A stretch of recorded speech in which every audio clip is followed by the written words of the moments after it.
Bonjour à tous. Bonjour à tous. Bonjour à tous. On m'entend bien?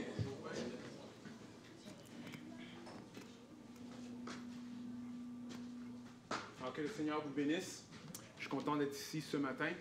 Une petite annonce avant qu'on va prier. Alors, cette semaine, il y a un cours spécial qui se donne le mardi et le mercredi de 7h à 9h. C'est un cours sur l'islam. C'est intéressant parce que c'est un missionnaire qui est de la Tunisie. C'est le beau-fils de Nathalie, qui est un missionnaire, et il va donner un cours sur l'islam. Alors, si vous avez des amis qui sont musulmans, ou si vous vous posez des questions comment aborder, s'il y a des questions sur juste la foi musulmane, si vous voulez savoir c'est quoi, alors on a mardi, mercredi de 7h à 9h ici au bâtiment. Je vous invite tous à venir. On va être un grand nombre et on va être capable d'apprendre un peu plus sur l'islam. Ça veut dire que ce mercredi, le groupe Vie va être, dans le fond, le cours. Okay? Alors, ce mercredi, si vous venez au groupe Vie, vous pouvez apprendre sur l'islam. Okay?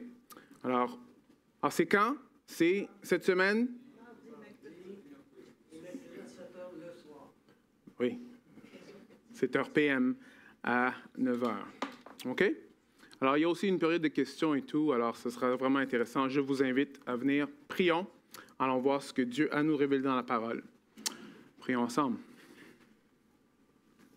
Notre Père, merci Seigneur que tu nous rappelles, Seigneur, que tu es celui qui est souverain par-dessus toute chose, Seigneur. Seigneur, qu'on peut, on peut s'appuyer sur toi. C'est important de vivre notre vie sachant que toi, tu es le seul vrai Dieu, que tu es en contrôle de tout, toute la puissance est entre tes mains. Ça nous montre, Seigneur, qui on est, à quel point qu'on a besoin de te faire confiance. Lâcher prise notre autonomie et, Seigneur, être dépendant de ton esprit. Oui, Éternel, je te prie ce matin pour chacun d'entre nous qu'on puisse arrêter et savoir que tu es Dieu, entendre ta parole, que, Seigneur, tu puisses nous aider à la mettre en pratique jour après jour. C'est en ton nom, Jésus. Amen. Alors, il y a un célèbre YouTuber, je ne vais pas dire son nom, mais parce que ces podcasts ne sont pas très édifiants. Mais dans un des podcasts, il prend le temps pour dire clairement que Jésus est quelque chose d'assez blasphématoire. Il se moque de Jésus. Et la semaine d'après, intéressant, ce qui retourne après, il explique que depuis que j'ai moqué le nom de Jésus, j'ai senti la fureur de Dieu. Qu'est-ce qui s'est passé? Il dit, bon, après l'entrevue, je suis allé en voyage. Après, j'ai pogné un empoisonnement alimentaire. Ma caméra a été volée. Mes biens ont été volés. Les gros contrats que j'avais ont été cancellés. Tout ça s'est passé juste après que j'ai moqué le nom de Jésus. Très intéressant. Mais souvent, la majorité du temps, quand ces choses-là se passent, le monde ne va pas nécessairement arriver à cette conclusion-là. Je ne sais pas si vous êtes au courant de M. Thomas Andrew. Vous êtes probablement au courant de ce que lui, il a créé ou mis ensemble. C'est le Titanic. Alors, le 15 avril 1912, il a dit ceci. « Not even God himself can sink the ship. » Même pas Dieu peut faire couler ce bateau. Se moquer de Dieu. Et comme on sait, plus de 1500 personnes, incluant lui, sont morts cette journée-là. Cela devrait nous faire penser, peut-être aussi refléter la façon que nous, on voit Dieu, la façon qu'on comprend Dieu. Il y en a plusieurs qui vont dire, oui, mais je connais beaucoup de personnes qui blasphèment Dieu et qu'il n'y a rien qui se passe dans leur vie.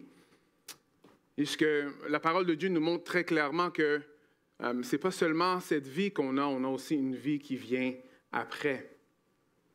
Parce que c'est vrai qu'on est rendu dans une société où est-ce que dire le nom de Dieu, on l'utilise comme une virgule. Il y en a qui sont quand même assez audacieux dans la façon qu'ils moquent Dieu sur les médias ou sur les radios. Le nom de Jésus est blasphémé jour après jour. Right? Est-ce que c'est quelque chose de nouveau? Mais la parole de Dieu nous montre que non. Right? Parce que ça fait quelques semaines qu'on est dans les plaies d'Égypte. Ici, on se rappelle dans le chapitre 5, verset 2, ça dit que le Pharaon répondit « Qui est l'Éternel pour que je lui obéisse? » C'est quoi l'Éternel? C'est qui l'Éternel? En laissant partir Israël, je ne connais pas l'Éternel, aussi je ne laisserai point partir Israël. Alors, dans la tête de Pharaon, lui, c'est le roi, lui, c'est le Dieu. Alors, tout le monde pense que c'est lui qui a tout le pouvoir. Tout le monde pense que c'est lui qui est le Tout-Puissant. Ils ont des idoles à perpétuité. Tout est un idole, tout est un petit Dieu. Et quand on parle de l'Éternel, ils sont là, c'est qui l'Éternel? Alors on voit que blasphémer Dieu, minimiser Dieu, le tasser de côté, rien de nouveau.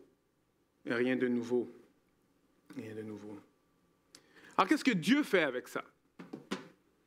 C'est vraiment la grande question. Qu'est-ce que Dieu fait? Alors nous, on est dans la 5e plaie aujourd'hui. Et on voit que Dieu est patient. Dieu, encore une fois, va vers Pharaon.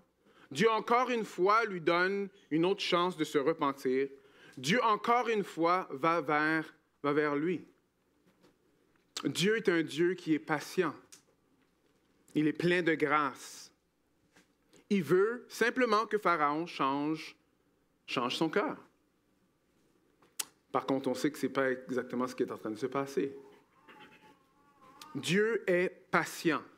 Dieu est patient. Si encore aujourd'hui, tu ne connais pas Jésus-Christ et tu entends ma voix ce matin, Jésus est venu mourir pour tes péchés. Il a vécu la vie que toi, tu ne pouvais pas vivre, que moi, je ne peux pas vivre, à ma place, à ta place. Il est mort sur la croix à ta place. Tout ce que tu as à faire, c'est de te tourner vers lui et te repentir. Ça veut dire changer de direction, lui faire confiance pour le pardon de tes péchés et tu seras sauvé. Parce que Dieu est un Dieu qui est pas patient. Il est encore pas patient. Alors, s'il n'est pas encore de retour, si Jésus-Christ n'est pas de retour, c'est parce qu'il tarde afin que tous soient sauvés. Le plus grand nombre puisse se tourner vers lui. Dieu est patient. Alors, il y a une chose qu'on peut vraiment apprendre à propos des displays d'Égypte, c'est qu'on peut voir à quel point que Dieu est plein de grâce, même en face des personnes les plus entêtées, même en face des personnes qui ont le cœur le plus endurci. Dieu est patient. Il est beaucoup plus patient que moi et beaucoup plus patient que vous. Nous, on veut que les choses se font comme ça. Mais on sait que même notre vie chrétienne à nous, ce n'est pas comme ça qu'on est venu à l'Évangile. Aucun d'entre nous sont nés chrétiens. Ça n'existe pas. Il y en a qui sont nés de nouveau. Alors, ils ont goûté la grâce de Dieu. Et même dans cette naissance de nouveau, on sait que ça n'a pas pris juste 2 secondes. Souvent, Dieu vient nous chercher, il vient nous parler de plusieurs façons. Il est patient envers nous. Patient envers nous. Alors, pourquoi il fait ceci? Il le dit dans Exode 9, 14, « Car cette fois, je vais vous envoyer mes plaies contre ta personne, contre tes serviteurs, contre ton peuple, afin que tu reconnaisses que nul n'est semblable à moi sur la terre. » Dieu envoie ces signes-là afin que Israël sache qu'il est Dieu, que les Égyptiens sachent qu'il est Dieu, afin que Pharaon sache qu'il est Dieu, afin que nous savons qu'il est Dieu jusqu'aux extrémités de la terre. Right? Alors Dieu a un plan derrière ça. Et on va voir pourquoi c'est comme ça qu'il le fait. Qu'est-ce qu'il est vraiment en train de montrer de lui-même en envoyant les plaies? Alors, on va passer à travers 2 plaies aujourd'hui. On est dans le chapitre 9. On va passer à travers la plaie 5 et la plaie 6. Alors, tournez avec moi, Exode 9. Commencez par 1 à 7. La 5e plaie, la peste. Alors l'Éternel dit à Moïse, va vers le Pharaon, et tu lui diras ainsi, parle l'Éternel, le Dieu des Hébreux, laisse partir mon peuple, afin qu'il me serve. Alors, si tu refuses de le laisser partir et si tu le retiens encore, la main de l'Éternel sera sur ton cheptel, qui est dans les champs, c'est ton bétail, sur les chevaux, les ânes et les chameaux, sur le gros et le petit bétail, et il y aura une peste très grave. L'Éternel distinguera entre le cheptel d'Israël et le cheptel d'Égypte, et il ne périra rien de tout ce qui appartient aux Israélites. L'Éternel a fixé l'échéance en disant, demain l'Éternel fera cela dans le pays. L'Éternel fit ainsi dès le lendemain. Tout le cheptel de l'Égypte mourut, et il ne mourut pas une bête du cheptel des Israélites. Le Pharaon envoya prendre des informations, et voici que pas une bête du cheptel d'Israël n'était morte, mais le cœur de Pharaon s'endurcit, et il ne laissa point partir le peuple. On continue. 6e plaie.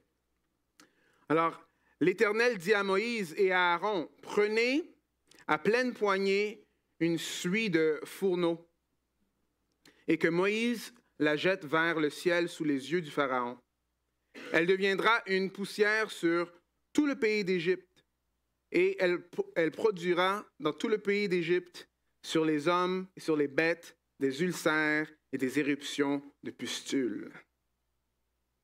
Ils prirent de la suie du fourneau et se tinrent devant Pharaon. Moïse la jeta vers le ciel, et elle produisit sur les hommes et sur les bêtes des ulcères et des éruptions de pustules. Les magiciens ne purent se présenter devant Moïse à cause des ulcères, car les ulcères étaient sur les magiciens comme sur les Égyptiens. L'Éternel endurcit le cœur du Pharaon, et le Pharaon n'écouta pas Moïse et Aaron, comme l'Éternel avait dit à Moïse. Ça, c'était la 6e plaie. Croyez-le ou non, mais c'est un message de délivrance.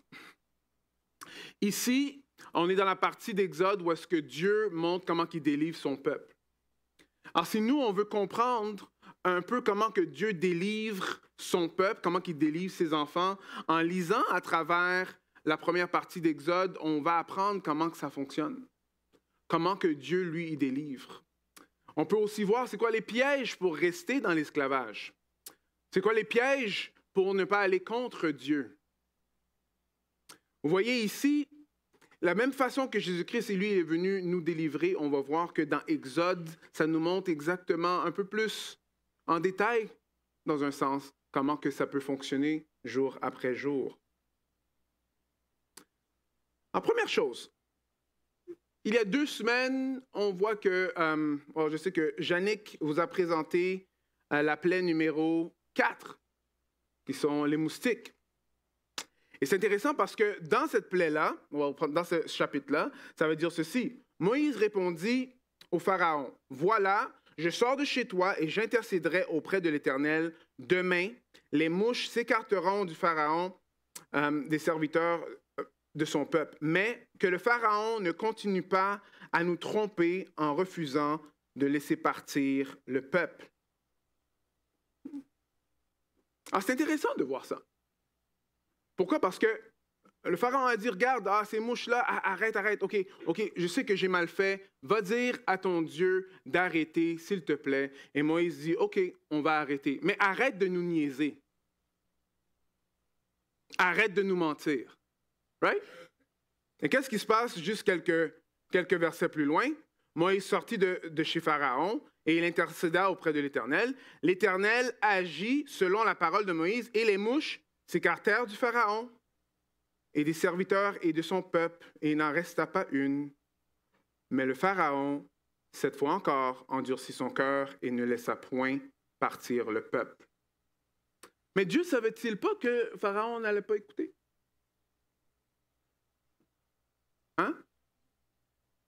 Alors pourquoi est-ce que Dieu, il exauce dans le fond ce que le Pharaon lui demande? Ce n'est pas la première fois que le Pharaon, lui, il dit quelque chose et il fait quelque chose d'autre. Et pourtant, Dieu exauce encore ce que le Pharaon, lui, il demande. Alors la première chose, très important, Dieu arrête la plaie, mais ce n'est pas pour le Pharaon. C'est pour montrer qui il est. Ça, c'est très important de comprendre ça. Alors, Dieu, lui, il va envoyer des plaies, enlever les plaies. Et Pharaon va penser que c'est à propos de lui. On sait qu'il sait que c'est à propos de lui parce qu'il va, « s'il te plaît, dis à Dieu de l'enlever de moi. Après là, je vais faire quelque chose. » Et il ne le fait pas parce que finalement, j'ai un petit break, OK, je vais juste continuer. Parce que c'est toujours à propos de lui-même. Mais ce que Dieu ici veut montrer, c'est que non, moi je suis en train de faire ça afin que tu saches qui moi je suis. Les choses que Dieu accomplit dans nos vies, là, souvent on va essayer de se mettre au centre de ces choses-là. Souvent on va penser que nous on est le nombril du monde et que Dieu il est juste là pour... Dans le fond c'est comme un grand serviteur, right? Mais c'est pas exactement comme ça. Quand Dieu nous bénit, ou quand Dieu répond à nos prières, c'est afin que nous, on apprend à propos de lui. Ce n'est pas à propos de nous-mêmes. Est-ce que vous êtes avec moi? Je pensais que j'allais avoir un amen ou quelque chose du genre. Alors, si on est en santé, c'est pas pour se comparer à d'autres qui sont moins en santé, ou même dire, au moins ma vie, c'est pas si pire que ça. C'est vraiment de reconnaître que Dieu, lui, c'est un Dieu qui est fidèle. Et un Dieu qui est bon. Si on est capable de payer nos factures, c'est la même chose. Souvent, on a peur de parler des offrandes au Québec, mais il faut comprendre ça. Si on est capable de payer nos factures, si on est capable de faire ça, alors il faut penser, mais c'est pour glorifier Dieu. Ce n'est pas juste parce que moi, je veux être capable d'acheter des choses, n'est-ce pas? C'est afin qu'on puisse voir à quel point il est bon. C'est là que ça prend tout son sens que même quand on a des épreuves, on peut comprendre quand Jacques dit « mais comptez ça comme un sujet de joie ». Ah, les bénédictions, c'est facile, hein? Mais même les épreuves sont là afin que nous, on apprend comment que Dieu, lui, il est là pendant l'épreuve avec nous. Alors, ce que Dieu est en train de faire ici, c'est afin qu'on puisse savoir qui il est. Il est en train de se révéler. Il le répète plusieurs fois, afin que tu reconnaisses que nul n'est semblable à l'Éternel sur la terre, afin que tu reconnaisses que moi, l'Éternel, je suis au milieu de ce pays, afin que tu reconnaisses que je suis l'Éternel. Il répète à travers toutes les plaies d'Israël, afin qu'on connaisse qui il est. Mais qu'est-ce que les plaies révèlent de Dieu? Qu'est-ce qu'on apprend à propos de Dieu? Parce que quand on regarde les plaies ou les signes, oui, ça montre la puissance de Dieu, oui. Mais ils sont très violentes aussi, hein, les plaies. C'est pas des histoires d'enfants, comme on a dit déjà dans le passé, right? Alors, est-ce que ça révèle que Dieu, c'est un Dieu puissant et violent? Est-ce que c'est ça qu'on a ici dans... I like that. Je ne sais pas si vous avez réalisé, mais quand les magiciens, eux, ils viennent pour faire leur magie, right? Alors, on va voir que la première plaie, l'eau se tourne en sang, et eux, ils sont capables de faire la même chose, right? Après, il y a quelques autres plaies, eux, ils sont capables de faire la même chose. Mais on sait qu'il y a quelque chose qu'ils ne sont pas capables de faire. C'est de défaire la plaie, right? Alors, en envoyant et en enlevant, peut-être c'est le contraire, en laissant et en remettant l'ordre, Dieu est en train de nous montrer quelque chose de sa nature. Il est en train de montrer directement à Pharaon, moi je suis celui qui contrôle tout. Alors, ce n'est pas juste que lui, il fait de la déchéance. Non. Lui aussi, il est capable d'arrêter la déchéance. Est-ce que vous voyez? Il l'envoie et il l'enlève. Il l'envoie et il l'enlève. Est-ce qu'est-ce qu'il est en train de montrer? Il est en train de montrer que moi, je suis le Dieu qui a tout créé. Si j'enlève ma main de la situation, on rentre dans une situation de décréation. On rentre dans une situation de chaos. Et quand je remets ma main, l'ordre retourne. C'est ça que lui est en train de montrer à Pharaon et à nous aussi. Dieu, c'est le Dieu que s'il s'enlève de la situation, le chaos est total. On sait ça, right? I mean, nous, on est partis pendant une semaine. Il y a le gazon qui pousse. Au début, c'était du gazon, right? Quand on est retourné, c'était comme... C'était pas l'Amazonie, mais... Le gazon, c'est... On garde ça en ordre, right? On laisse aller, le désordre pogne.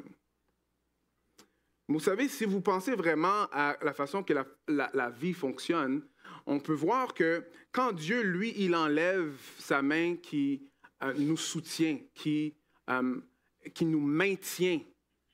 Tu vois, l'idée là, que Dieu a créé le monde, après il l'a juste laissé aller, and that's it, c'est pas biblique. Dieu nous maintient en ce moment dans sa main. S'il était pour enlever sa main en ce moment, c'est le chaos total, on va vers la désintégration. On va vers le chaos, on va vers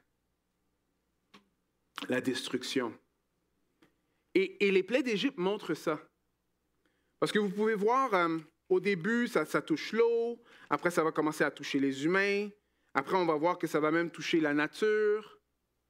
C'est comme l'envers de la médaille de ce qui se passe dans Genèse. Et ça termine comme l'apogée juste avant la dernière plaie, là, c'est dans la noirceur. Mais si on va dans Genèse, ça commence par quoi? La noirceur. Dieu est en train de passer un message ici, un message très clair, que c'est moi qui ai créé les cieux et la terre. C'est moi le Dieu qui a le Ma'at, que Pharaon disait que lui, il avait. Le Ma'at, c'était le contrôle de tout. Tu n'as aucun contrôle, Pharaon. Je suis en contrôle de tout. Alors, on peut voir de plus en plus, c'est intéressant, il y avait un livre que j'avais lu sur l'art qui s'appelle Saving Leonardo. C'est un bon livre, vous pouvez le lire si vous voulez. Intéressant parce que cette madame-là est en train d'expliquer comment que l'art a changé depuis l'époque des églises jusqu'à aujourd'hui. Right? Et qu'il y a certaines choses dans l'art qui a changé, comme juste quelques petites choses. Quand l'Église faisait de l'art, la majorité des personnes regardaient vers le ciel, vous allez voir ça, où c'était des images qui étaient beaucoup plus joyeuses jusqu'à un certain point. Après, quand l'âge des Lumières est venu, maintenant, les personnes sont en train de regarder à la personne qui les regarde, les images deviennent un peu plus sombres. On dit, wow, OK. Et maintenant, on est dans une époque en ce moment que c'est quand même intense, les images qui sont présentées sur la télévision, n'est-ce pas? On voit de plus en plus des images sombres et dark pour essayer de représenter c'est quoi la réalité. C'est comme si la seule façon qu'on peut vraiment montrer qu'est-ce qui se passe dans le monde, il faut que ça soit vraiment sombre. Plusieurs thèmes psychologiques, right, dans l'art contemporain, les tourments intérieurs, toutes ces choses-là. C'est intéressant, ça. Pourquoi? Parce qu'on voit que quand on sort Dieu d'une équation, les choses...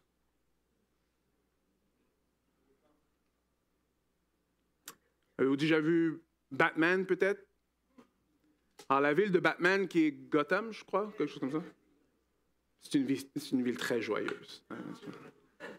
Ça représente comme la joie totale. Non, l'anarchie, la guerre, la déchéance, pas de loi.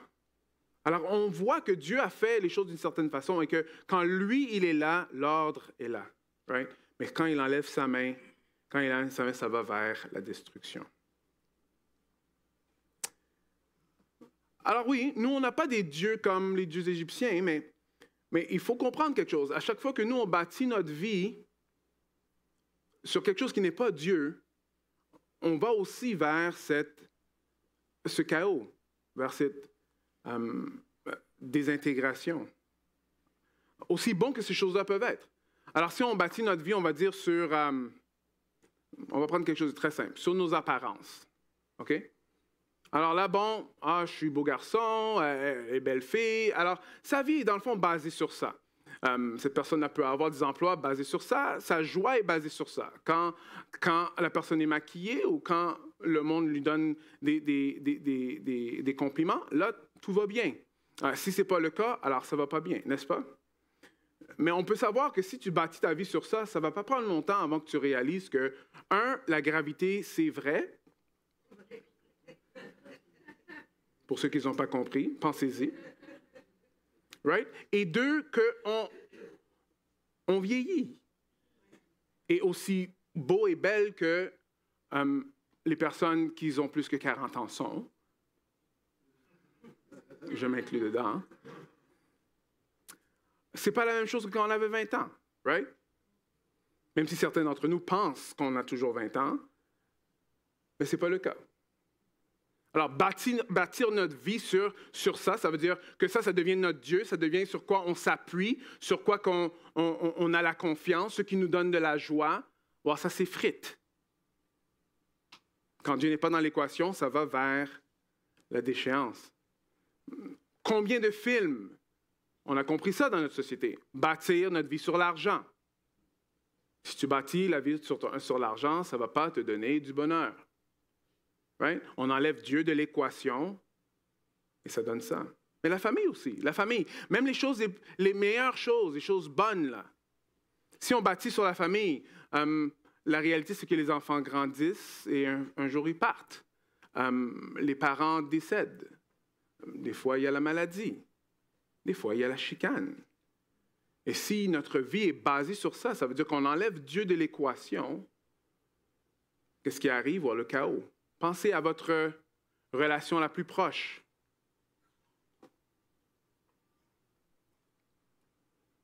Pensez à nos relations ici. Enlevons Jésus au milieu de nous. Bon, en tout cas, on ferme les portes. Là. Ça ne prend pas longtemps. Right? Si on n'a pas Jésus à toujours retourner pour se repentir, bon, on n'est pas là-dedans. Alors, ce qu'on voit ici dans ces textes ces textes sont en train de nous montrer clairement que Dieu, lui, quand il met sa main, il y a de l'ordre. Quand il l'enlève, il y a le désordre. Et c'est parce que c'est lui qui est tout-puissant. Une autre chose qu'on va voir, c'est qu'on voit encore une fois que malgré ce que Dieu est en train de faire, malgré le fait qu'il envoie la peste sur le bétail, okay? Il envoie ça. Il dit, que tout le monde va être affecté, sauf les Israélites. Il fait, un de ses serviteurs va vérifier pour voir si ce que Moïse avait dit est vrai. Il va, après il dit, oui, c'est vrai. Malgré tout ça, qu'est-ce qu'on voit? Le Pharaon, quoi? S'endurcit. Il s'endurcit. Après, il y a les ulcères. Ça, c'est une plaie très douloureuse. Ironique aussi un peu. Parce que la dernière fois qu'on a entendu à propos d'un four dans l'histoire, c'est le four où est-ce qu'ils étaient en train de faire des briques. Est-ce que vous vous rappelez? Mais maintenant, ici, il va dans ce four-là, il va prendre la poussière et c'est ça qui va faire en sorte que maintenant, c'est le peuple d'Égypte qui va être sous la misère. Et il voit ça. Et l'Éternel endurcit le cœur du Pharaon à ce point-ci. Et il n'écouta pas. Il n'écouta pas. Alors, une chose qu'on peut voir ici, c'est que la puissance du péché est réelle. La puissance du péché est réelle. Une chose qu'il faut bien comprendre de ce qui se passe avec Pharaon, là, on va le regarder un peu. J'ai un petit... un autre chart, là. Si ça va apparaître, peut-être pas. Oui, voilà. OK.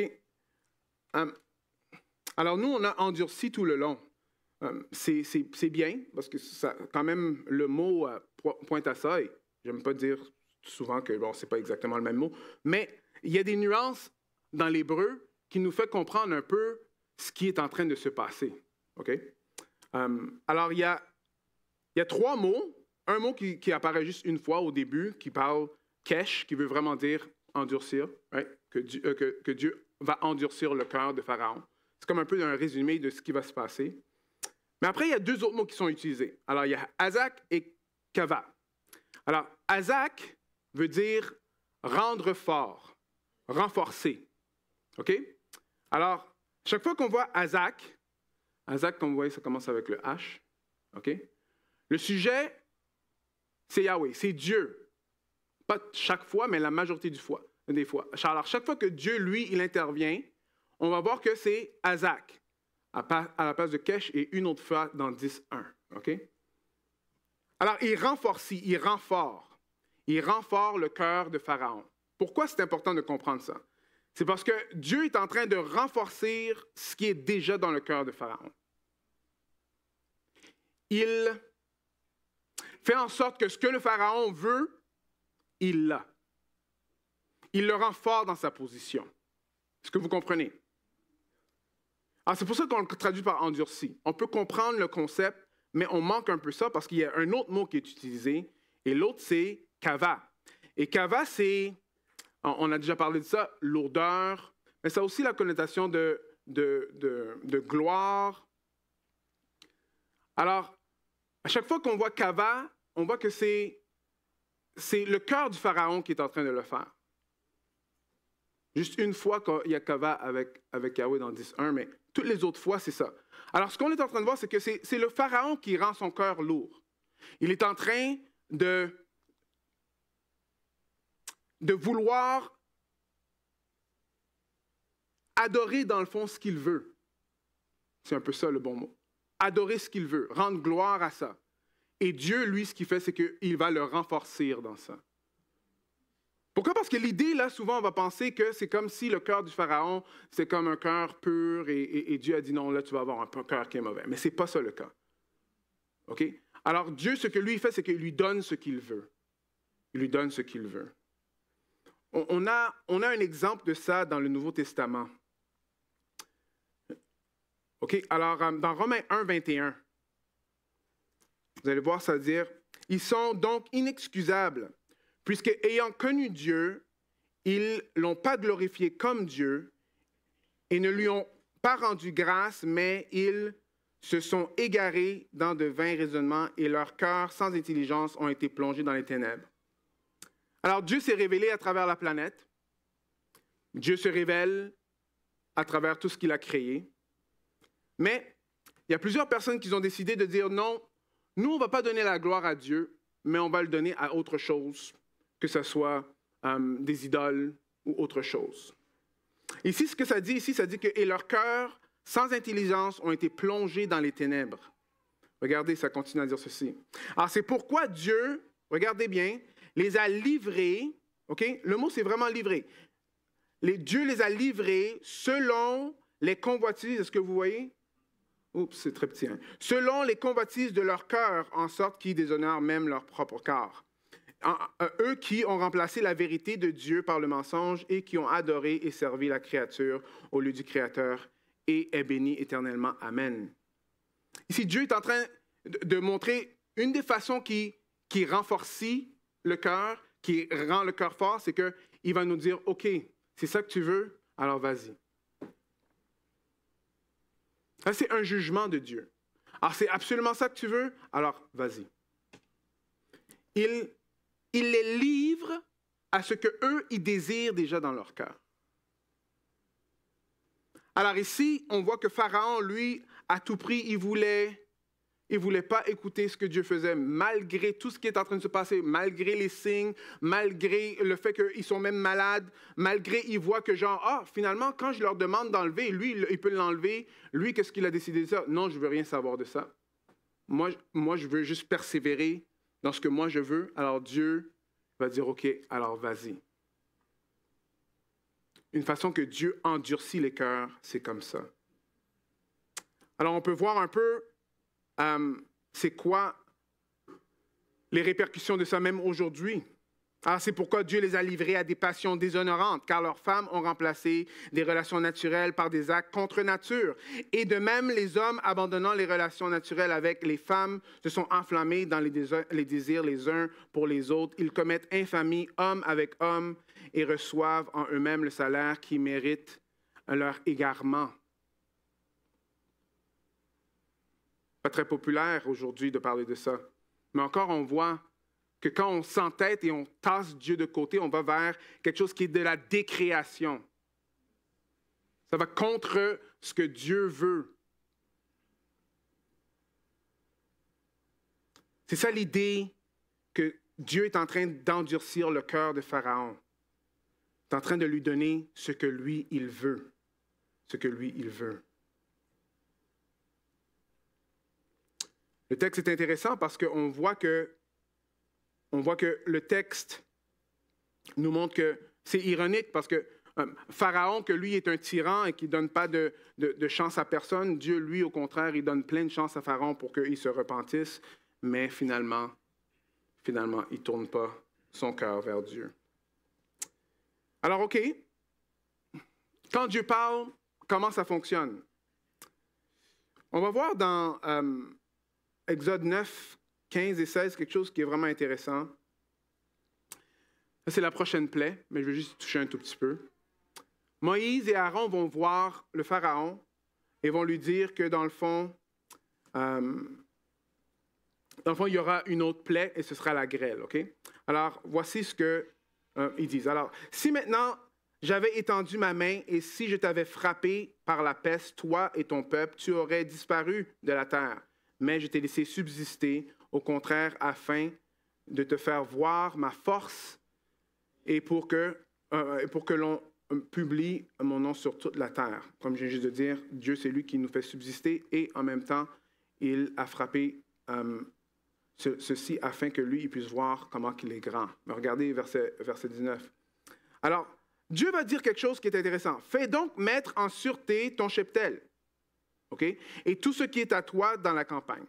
La grêle tombera sur tous les hommes, sur toutes les bêtes qui se trouveront dans la campagne et qu'ils n'auront pas été rassemblés dans les maisons et ils mourront. Alors Dieu va dire, OK, Pharaon, tout ton stock là, cache-le parce qu'il y aura de la grêle qui va venir. Et regardez ce qui est écrit. Ceux des serviteurs du Pharaon qui, quoi? Craignirent la parole de l'Éternel, firent retirer en hâte dans les maisons et leurs serviteurs et leurs cheptels, mais ceux qui ne prirent pas à cœur la parole de l'Éternel laissèrent leurs serviteurs et leurs cheptels dans la campagne. La même nouvelle peut être reçue de deux différentes façons. Moïse est venu leur dire, il y aura une autre plaie. Et ce qu'on voit ici, c'est que même les serviteurs de Pharaon, ils ont dit, « Ah, nous, là, on voit que, oui, ces gars-là, c'est pour de vrai leur affaire. » Alors, ils sont rentrés à la maison, ils ont mis leur bétail à l'intérieur, ils ont dit à leurs serviteurs de rester à l'intérieur parce qu'il y aura de la grêle. Il faut faire attention. Mais ce même message-là n'a pas été reçu par d'autres. Est-ce que vous voyez ça? Alors, une leçon qu'on peut tirer de ça, quand ça a à faire avec l'orgueil et l'endurcissement de notre cœur, c'est que comment qu'on écoute Dieu? Est-ce que ce que Dieu nous demande de faire, on le voit comme une tâche lourde? Ou est-ce que c'est quelque chose qui peut nous sauver? Est-ce que Dieu, ce que lui, il a dans la parole, c'est des choses pour notre mal ou est-ce que c'est des choses pour notre bien? Parce que cette même parole de Dieu ici est l'odeur de vie pour certains et l'odeur de mort pour d'autres. Vous voyez? Alors, il faut qu'on fasse attention à ne pas endurcir notre cœur, rentrer dans ce piège-là.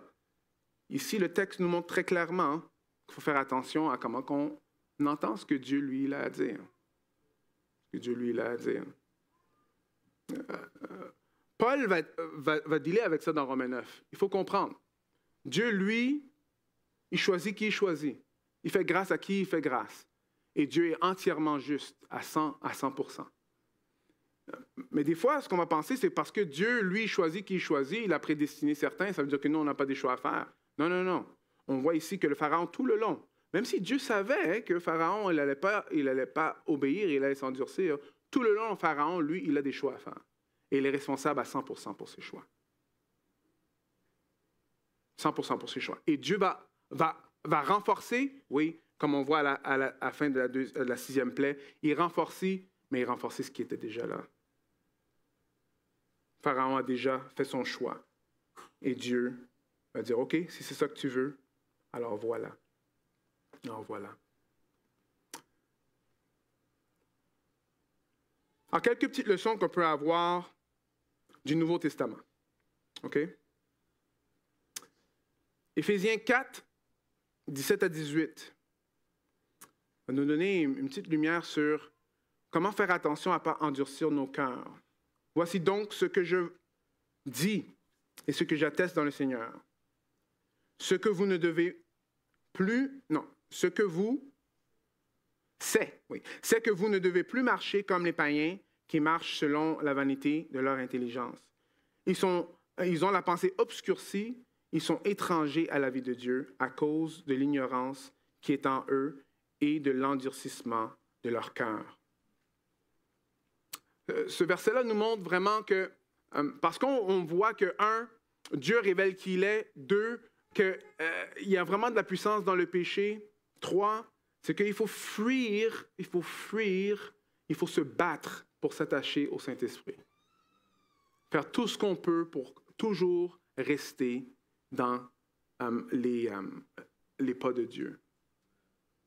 Pourquoi? Parce qu'on voit que oui, si on est en train de parler de serpents, des affaires de même, peut-être on n'a pas d'idoles, mais les idoles qui sont dans notre vie, des fois, ils ne vont pas apparaître comme si c'est vraiment si pire que ça. Ah, Dieu n'est pas dans ça, mais c'est correct. Ça, je peux garder ça et je vais lui donner le reste. Le texte nous montre clairement que quand Dieu n'est pas dans ça, ça ne nous fait pas du bien. Ça nous détruit. Parce que quand Dieu n'est pas dans quelque chose, ça se désintègre. Alors ici, ce que l'apôtre Paul nous dit, wow, c'est comme les païens. Mais eux, ils avaient le cœur endurci. Alors ne faites pas ça, n'endurcissez pas vos cœurs. Vous savez, ça marche aussi avec l'Église. Vous saviez ça? Si quelqu'un dans l'Église est non repentant, ça veut dire que cette personne ne veut plus Jésus ou elle pense qu'elle ne veut plus Jésus. L'apôtre Paul va dire ceci dans 1 Corinthiens 5:5. Qu'un tel homme soit quoi? Livré, j'entends pas? Pour la destruction de la chair, afin que l'esprit soit sauvé au jour du Seigneur. Hein? Oui, oui. Exclus-le de la présence de Dieu dans l'Église, afin qu'il goûte et voit que ce n'est pas bon et qu'il se repente pour retourner vers son maître. Est-ce que vous comprenez? C'est ça le principe ici. Parce que quand la main de Dieu n'est pas là, quand Dieu n'est pas présent, ça va vers la désintégration. Alors, la destruction de la chair, OK, c'est ça que tu veux. Tu veux absolument aller pour la chair, mais va à la chair. Mais on prie, mais moi je prie pour plusieurs qui sont allés dans cette direction-là, qui goûtent et qui voient que le monde n'est pas bon. Et Dieu nous demande de les accueillir comme le père de l'enfant prodigue quand il retourne. Parce que Dieu ne veut pas détruire le méchant, il veut que le méchant se repentisse. Ça peut avoir l'air comme des paroles dures, pasteur, mais non, ce n'est pas des paroles dures, parce que la seule personne qui peut nous aider, la seule personne qui peut nous sauver, c'est Jésus. Alors si on rejette Jésus, mais on va vers rien de bon. C'est seulement Dieu qui est capable de garder l'ordre. Alors si on va vers le désordre, mais on va juste vers la destruction. Alors c'est pour ça qu'il faut toujours ramener le monde vers Christ. Et il n'y a rien de méchant à ça. C'est la chose la plus gracieuse qu'on peut faire à n'importe qui sur la planète. De la même façon que Dieu a fait qu'une personne un jour est venue me parler de lui, et par sa grâce, je suis sauvé. Est-ce que vous me suivez? Jésus, c'est la solution. Ou bien, si ce n'est pas le cas, on va commencer à dessiner du Gotham, des affaires de même et tout. Pourquoi? Parce que c'est ça la vie. La vie ne va pas être la vie ne va pas être plus lumineuse que ça. Parce que sans Dieu, c'est le chaos. Sans Dieu, c'est le chaos. Est-ce que vous comprenez ceci? Je vais terminer par un épisode dans Marc. Marc 6.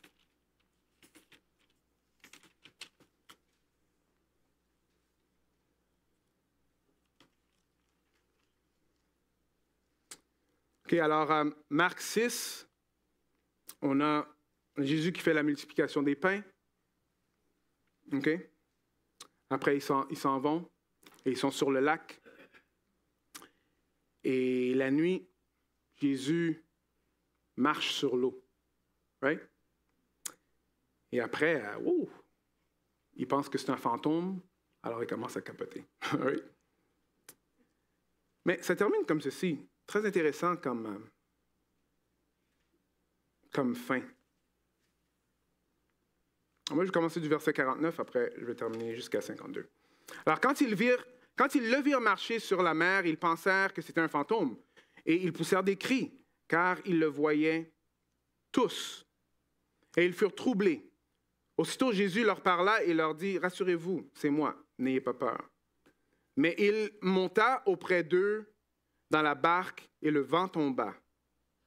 En eux-mêmes, ils étaient tous stupéfaits, car ils n'avaient pas compris le miracle des pains, parce que leur cœur était quoi? Endurci. Ce qui est intéressant ici, là, deux choses. C'est que ici, ça fait référence à 2 miracles. 3 miracles même. Right? Premier miracle, c'est les pains. La multiplication des pains. On sait que la foule n'avait pas mangé pendant un bout de temps. C'était dans une place désertique. Et Jésus a pourvu pour eux. A pourvu le pain. Right? Et après, il marche sur l'eau. OK? Ça veut dire que Jésus, lui, ce qui est de la nature, lui, il peut défier ça. Il rentre dans la barque. Après là, il fait calmer la tempête. Mais ici, ils n'avaient pas compris. Oui? Ils n'avaient pas compris le miracle des pains. Oui. Ils n'avaient pas compris. Ils n'avaient pas compris que celui qui était ici, c'est celui qui non seulement les a créés, c'est celui qui les soutient, c'est celui qui peut leur donner de la nourriture et celui qui peut aussi contrôler la nature. Ça ressemble à qui, d'après vous, quand on regarde Exode? Jésus-Christ n'a jamais dit qu'il était Dieu. Par rapport, juste lis la Bible. Parce qu'on voit que Jésus-Christ nous montre qu'il est Dieu partout. Il peut nourrir, il peut contrôler, il peut dire à la tempête de partir quand il veut. Alors, qu'est-ce que ça veut dire pour nous? Ça veut dire encore une fois, ce matin, n'endurcis pas ton cœur. Celui qui a le contrôle sur tout, celui qui a fait sortir le peuple d'Israël peut aussi te délivrer dans ce que toi, tu es en train de vivre dans ta vie aujourd'hui. Il a la puissance de le faire. De la même façon qu'il avait la puissance pour sortir le peuple d'Israël, Jésus-Christ, lui, il a la puissance de le faire. Mais qu'est-ce qu'on a besoin? On a besoin d'un cœur qui est tendre, pas un cœur qui est endurci. On a besoin de se repentir, vous vous rappelez? De se changer de direction, faire un 180 degrés et s'attacher à lui. S'attacher à lui. Il y a un monsieur qui a fait c'était intéressant, un petit skit là. Et il dit qu'il est assis à une table avec 3 personnes. Alors, lui, c'est un comédien, un autre, c'est un chef de compagnie, et une autre personne, c'est quelqu'un dans le gouvernement.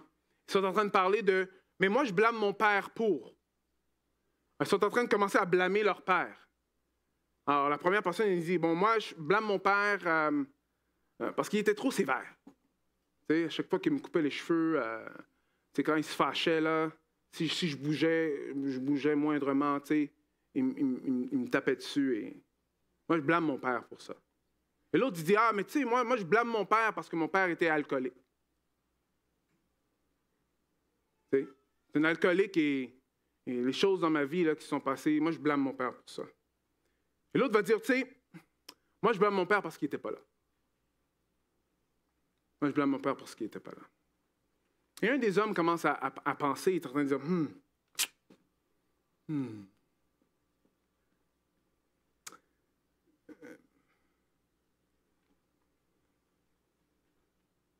Mais, vous savez, je vais être honnête parce que le fait que mon père était très sévère fait en sorte que je peux faire ce que je suis en train de faire aujourd'hui.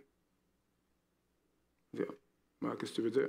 Wow, je savais qu'il fallait que je suive exactement ce qu'il dit. Alors maintenant, aujourd'hui, pour ma carrière de comédien, moi, je suis très sévère dans tout ce que je suis en train de faire.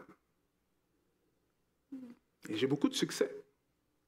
On peut dire, mais moi, je blâme mon père pour le succès que j'ai comme comédien.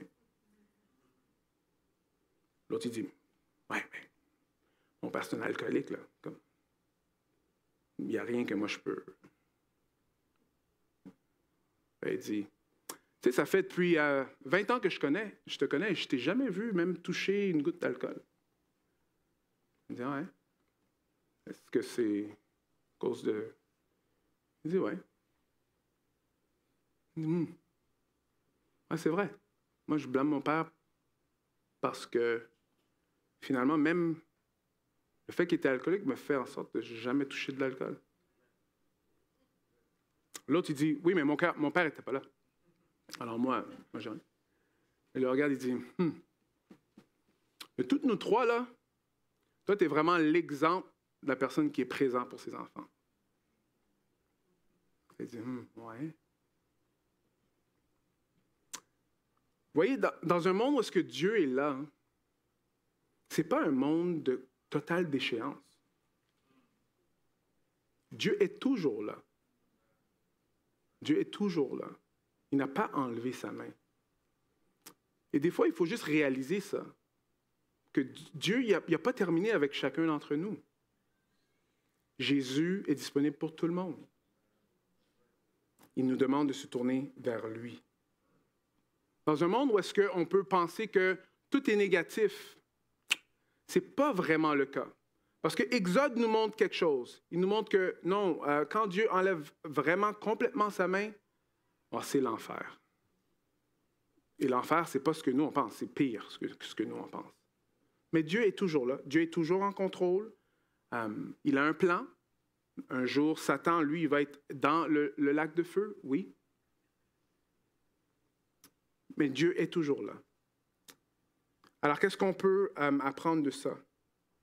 On peut apprendre que malgré ce qui se passe dans notre vie, il est important de ne pas endurcir notre cœur, de faire confiance à la puissance de Dieu.